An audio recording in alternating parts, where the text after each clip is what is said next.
Hello everyone, welcome on my channel. आज के video में हम रेस्पिरेटरी सिस्टम यानी कि श्वसन तंत्र के बारे में पढ़ेंगे।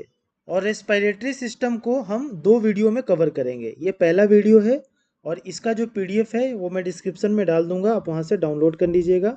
तो बिना देर किए हम वीडियो को स्टार्ट करते हैं। और रेस्पिरेटरी सिस्टम यानी श्वसन तंत्र समझने से पहले हमें ये समझना पड़ेगा कि रेस्पिरेशन यानी कि श्वसन होता क्या है। तो श्वसन जो है एक जैव रासायनिक प्रक्रिया है यानी कि बायोकेमिकल प्रोसेस है।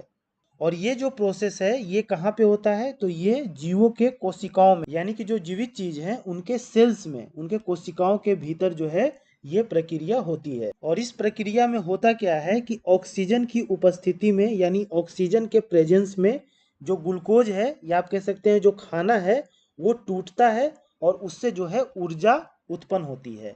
यानी उससे जो है एनर्जी उत्पन्न होती है, एनर्जी आती है। और उस एनर्जी का जो यूज है वो कोशिकाओं के द्वारा यानी कि सेल्स के द्वारा विभिन्न कार्यों को करने के लिए किया जाता है। तो ये जो पूरा प्रक्रिया है इसे हम रिस्पायरेशन यानी कि श्वसन कहते हैं। तो फिर से एक बार समझ लीजिए, रिस्पायरेशन यानी श्वसन जो है एक बायोकेमिकल प्रोसेस है, एक जैव रासायनिक प्रक्रिया है जो जीवों के कोशिकाओं के भीतर होता है यानी जीवों के सेल्स के भीतर होता है। और इस प्रक्रिया में क्या होता है कि ऑक्सीजन की उपस्थिति में ग्लूकोज या खाना जो है टूटता है और उससे ऊर्जा निकलती है। और इस ऊर्जा का उपयोग जो है कोशिकाओं के द्वारा, सेल्स के द्वारा जो है विभिन्न कार्य करने के लिए किया जाता है। और ये जो ऊर्जा, ये जो एनर्जी निकलती है उसे हम एटीपी कहते हैं। एटीपी का फुल फॉर्म होता है adenosine triphosphate. Adenosine triphosphate exam में एक बार पूछा गया है एटीपी का फुल फॉर्म, तो इसको भी आप ध्यान रखिएगा, काफ़ी इंपॉर्टेंट है। एक चीज़ और समझिए कि ये जो ग्लूकोज है, जो खाना है, वो सेल में टूटता कैसे है। तो सेल्स में जो है यानी कोशिकाओं में क्या पाया जाता है, माइट्रोकॉन्ड्रिया। माइट्रोकॉन्ड्रिया, और इसे जो है power house of the cell कहा जाता है। Power house of the cell. Power house क्यों कहा जाता है इसे, क्योंकि माइट्रोकॉन्ड्रिया में ही जो है ऑक्सीजन की प्रेजेंस में जो खाना है, जो ग्लूकोज है, वो टूटता है और उससे जो है ऊर्जा यानी कि एनर्जी उत्पन्न होती है। तो इसलिए जो है माइट्रोकॉन्ड्रिया को power house of the cell कहा जाता है। तो सेल्स में माइट्रोकॉन्ड्रिया होती है और माइट्रोकॉन्ड्रिया से ही जो है एनर्जी हमें प्राप्त होती है खाने के टूटने से। और एक चीज़ देख लीजिए, सेल्स जो है, कोशिका, ये मिलके क्या बनाता है, टिश्यू बनाता है यानी उत्तक बनाता है। और टिश्यूज मिलके क्या बनाते हैं, ये ऑर्गन बनाते हैं। तो कोई भी ऑर्गन जो है उसको एनर्जी कहाँ से मिलती है, तो वो जो ऑर्गन है वो बना किससे, सेल से ही तो बना है ना। सेल्स ही तो है उसमें, ऑर्गन में। मतलब सेल्स मिलके टिश्यू बने और टिश्यू बन के ऑर्गन बने। मान लीजिए कि ईंटा है, ईंटा बन के ये दीवार बना और दीवार जो है वो बन के घर बना। पर उसमें ईंटा तो है ही ना, यानी सेल्स तो है ही। तो ये सेल्स में जो माइट्रोकॉन्ड्रिया पाए जाते हैं उसी से जो है इन ऑर्गन्स को क्या मिलता है, एनर्जी मिलता है। ग्लूकोज को वो तोड़ते हैं और उससे ऊर्जा उत्पन्न करते हैं। और ये जो रेस्पिरेशन है ये एक कोशिकीय जीव यानी कि यूनिसेलुलर जो जीव होते हैं उनमें, या बहुकोशिकीय जीव यानी जो मल्टी सेलुलर जीव होते हैं, वो सब जो है ये श्वसन प्रक्रिया जो है वो करती है।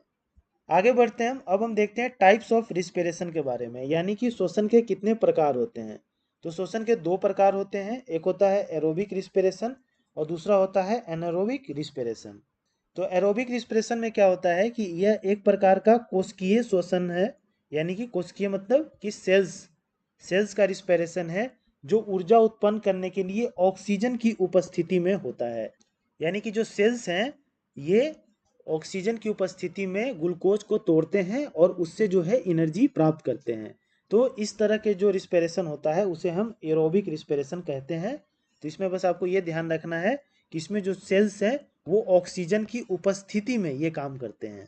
हिंदी में इसे वायवीय जो है श्वसन कहते हैं हम, यानी हवा की उपस्थिति में। हवा का मतलब ऑक्सीजन की उपस्थिति में। और इसमें होता क्या है कि ग्लूकोज जो कि C6H12O6 और ऑक्सीजन जो है 6O2, ये ऑक्सीजन की उपस्थिति में ग्लूकोज टूटता है और ये कार्बन डाइऑक्साइड बनाता है और साथ में वाटर बनाता है और ऊर्जा बनाता है, ठीक, एनर्जी। और ये एटीपी में इसे नापा जाता है। उसके बाद है आपका एनारोबिक रेस्पिरेशन। इसमें क्या होता है कि ये भी एक तरह का कोशिकीय श्वसन है, यानी कि सेल्स का ये रेस्पिरेशन है। और ये जो है ऊर्जा उत्पन्न करता है, लेकिन ये ऑक्सीजन की अनुपस्थिति में ये काम होता है। इसमें इसमें ऑक्सीजन जो है अवेलेबल नहीं रहता है। तो ऑक्सीजन अवेलेबल नहीं है तो इसे एनएरोबिक रिस्पिरेशन हम कहते हैं, यानी कि अवायवीय वायवीय श्वसन। और इसमें क्या होता है कि ग्लूकोज जो है ऑक्सीजन के एब्सेंस में टूटता है और ये क्या बनाता है, अल्कोहल C2H5OH और कार्बन डाइऑक्साइड, और ऊर्जा उत्पन्न होता है इसमें भी। अब हम जो है पूरा रेस्पिरेटरी सिस्टम यानी कि श्वसन तंत्र को समझते हैं। पहले मैं आपको समझा देता हूँ, उसके बाद जो है थ्योरी यहाँ पे है, थ्योरी को मैं पढ़ के आपको बता दूंगा, आपको सारी चीज़ें क्लियर हो जाएंगी। तो देखिए होता क्या है कि लंग्स में जो है, ये लंग्स में क्या होता है, हार्ट से इम्प्योर ब्लड आता है। ठीक, इम्प्योर ब्लड हार्ट से आता है पल्मोनरी आर्टरी के थ्रू, कहाँ पे, लंग्स में आता है। ठीक, लंग्स में क्या होता है कि जब आप सांस लेते हैं तो ऑक्सीजन जा रहा है लंग्स में, तो वो ऑक्सीजन जो है आपके खून में मिल जाता है और आपका खून शुद्ध हो जाता है, यानी कि प्योर हो जाता है। और फिर जो है वो प्योर खून जो है वापस हार्ट के पास जाता है। कौन से वेन से, तो उसे कहते हैं हम पल्मोनरी वेन। पल्मोनरी वेन से जो है शुद्ध रक्त आपके हार्ट के पास चला जाता है। फिर हार्ट क्या करता है कि उस शुद्ध खून को, प्योर ब्लड को आपको पंप करता है, और पंप करके औरोटा, औरोटा है ना, औरोटा के थ्रू, ये एक आर्टरी है यानी धमनी है, इसके थ्रू जो है पूरे बॉडी में वो पहुंचा देता है। और जब पूरे बॉडी में प्योर ब्लड पहुंचता है जिसमें ऑक्सीजन होती है, तो फिर सेल्स जो होते हैं, ऑर्गन्स में जो सेल्स होते हैं, वो क्या करते हैं, खाने को तोड़ते हैं या ग्लूकोज को तोड़ते हैं, और जिससे क्या होता है कि ऊर्जा उत्पन्न होती है जो सेल्स यूज करते हैं अपने लिए, और वाटर आता है, और उसमें जो है कार्बन डाइऑक्साइड भी बनता है। तो ये जो कार्बन डाइऑक्साइड बना, ये फिर जो है खून के साथ क्या होता है, ब्लड के साथ मिक्स हो जाता है।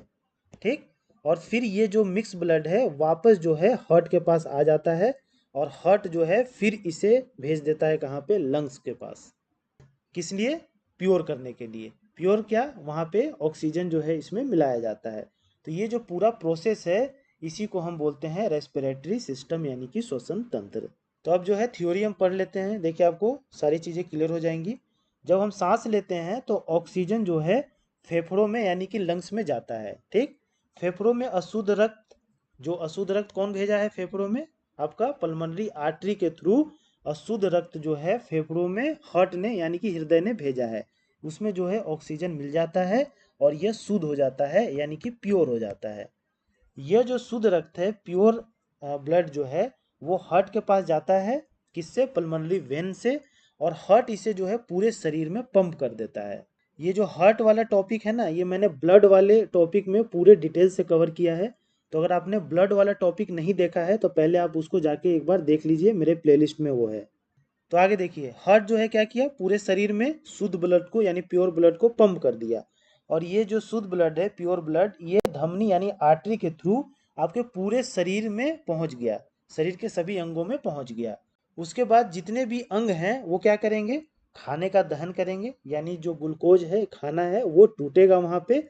क्यों, क्योंकि वहाँ पे माइट्रोकॉन्ड्रिया होता है, अंगों में सेल्स होते हैं ना, अंग में, मैंने भी बताया अंग में सेल्स होते हैं, और सेल्स में जो है माइट्रोकॉन्ड्रिया होता है। तो ऑक्सीजन की उपस्थिति में जो है खाने का दहन होता है और उससे जो है ऊर्जा निकलती है, ऊर्जा निकलती है। उसके अलावा जो है कार्बन डाइऑक्साइड भी जो है निकलता है, और वो कार्बन डाइऑक्साइड जो है आपके ब्लड में जो है मिल जाता है और ब्लड को इम्प्योर कर देता है।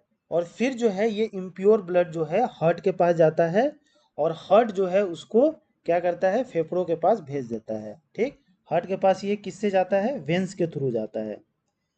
हार्ट के पास जो भी इम्प्योर ब्लड है वो वेंस के थ्रू जाता है यानी सीरा के थ्रू जाता है, और हार्ट जो है उसको दोबारा फेफड़ों के पास भेज देता है कि भैया इसको फिर से शुद्ध कर दो। और फिर जो है वहाँ पे ऑक्सीजन रहता है फेफड़ों के पास, और ऑक्सीजन उसमें मिला दिया जाता है, ब्लड शुद्ध हो जाता है। तो ये जो है साइकिल चलता रहता है, और इसी पूरी प्रक्रिया को हम रिस्पायरेशन यानी कि श्वसन कहते हैं। और जितने भी ऑर्गन जो हैं इस श्वसन में भाग लेते हैं, उन सभी को हम श्वसन तंत्र कहते हैं। आगे बढ़ते हैं हम। जब हम सांस लेते हैं, रिस्पायरेशन करते हैं, तो हम इनहेल करते हैं पहले, और फिर एक्सहेल करते हैं। सांस पहले लेते हैं और फिर छोड़ते हैं। ये दोनों प्रक्रिया को हम रिस्पिरेशन कहते हैं। इनहेल करना यानी सांस लेना और एक्सहेल करना, ये जब एक बार हो जाता है पूरी प्रक्रिया तो इसे हम रिस्पिरेशन कहते हैं यानी श्वसन कहते हैं।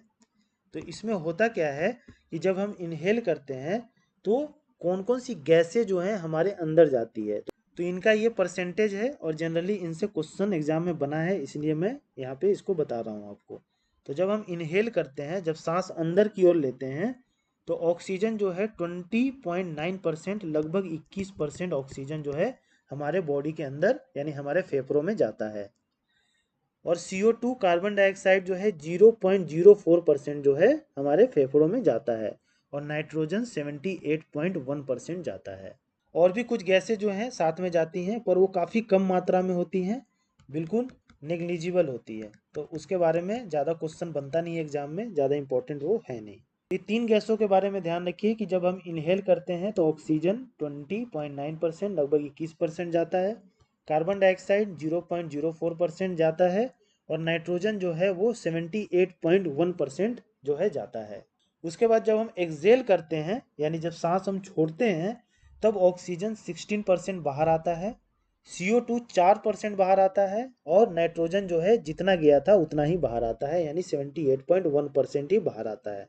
तो ऑक्सीजन जो है 21% गया और 16% बाहर आया, तो 5% कहाँ चला गया?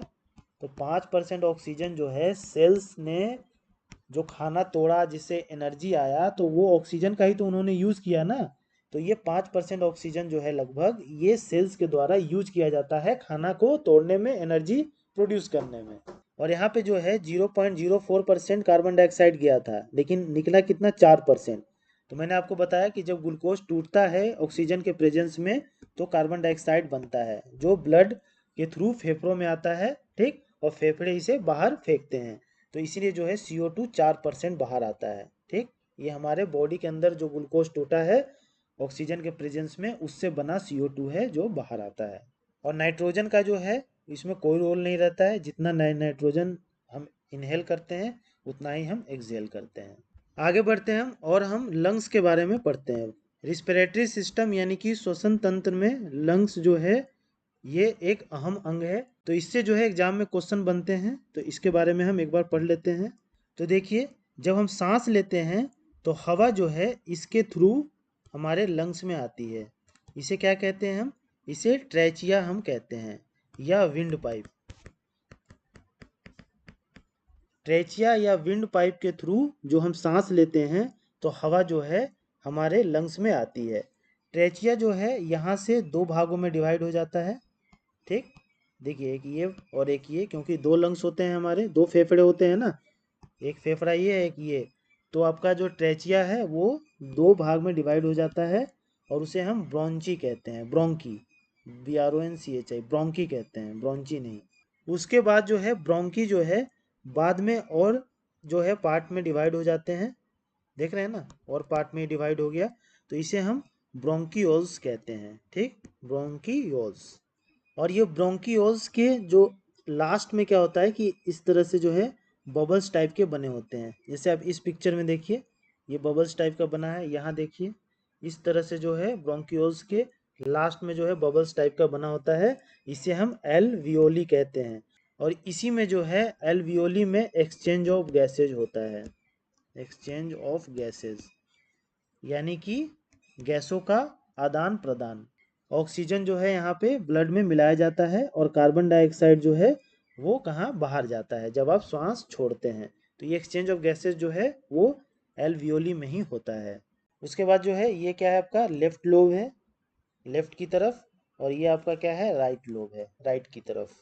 तो इसमें जो है बस इतना चीज़ें आप ध्यान रखिएगा कि ट्रेचिया जो है जिसे हम विंड पाइप कहते हैं, उसके थ्रू एयर अंदर जाता है और वो दो भागों में डिवाइड हो जाता है, और उसे ब्रोंकाई कहते हैं। और उसके बाद जो है ये फर्दर और भागों में डिवाइड होता है, उसे ब्रोंक्योल्स कहते हैं। और उसके बाद जो है लास्ट में क्या होता है, इसमें बबल्स टाइप के बन जाते हैं, उसे एल्वियोली कहते हैं, और इसी में एक्सचेंज ऑफ गैसेज जो है वो होता है, यानी गैसों का आदान प्रदान जो है इसी में होता है, एल्वियोली में। तो इससे रिलेटेड जो है थ्योरी देख लीजिए। एल्वियोली मैंने आपको बता दिया कि यह अशुद्ध रक्त यानी इम्प्योर ब्लड में ऑक्सीजन मिलाकर उसे शुद्ध यानी कि प्योर करता है। यानी जो इम्प्योर ब्लड आता है जिसमें कार्बन डाइऑक्साइड की मात्रा ज़्यादा होती है, उसमें ये ऑक्सीजन को मिलाता है और उसे शुद्ध करता है। तो ये काम आपका एल्वियोली में ही होता है। अगला है आपका डायफ्राम। डायफ्राम क्या होता है? तो डायफ्राम जो है फेफड़ों को सपोर्ट प्रदान करता है। ये देखिए, ये है आपका लंग्स, फेफड़ा, ठीक। इसके नीचे जो ये वाला पार्ट है ना, ये डायफ्राम है, और ये जो है सपोर्ट प्रोवाइड करता है फेफड़ों को कि वो नीचे की ओर ना आए। और जब आप ब्रेथ इन करते हैं तो डायफ्राम जो है ये ऊपर की ओर मूव करता है। यानी जब आप सांस लेते हैं तो ये डायफ्राम जो है ऊपर की ओर मूव करता है, ठीक। और जब आप सांस छोड़ते हैं तो ये डायफ्राम जो है नीचे की ओर मूव करता है। तो ये जो है लंग्स को फ्लेक्सिबिलिटी देता है ऊपर और नीचे जाने को और आने को। तो होप अभी तक जो भी चीज़ें मैंने आपको बताया ये आपको समझ में आ गया होगा। बाकी की चीज़ें जो हैं हम नेक्स्ट वीडियो में देखेंगे, और इससे रिलेटेड जो पीडीएफ है वो मैं डिस्क्रिप्शन में डाल दूंगा, आप वहाँ से डाउनलोड कर लीजिएगा। और आपको ये बायोलॉजी की सीरीज़ पसंद आ रही है तो please like share and subscribe to my channel. Thank you.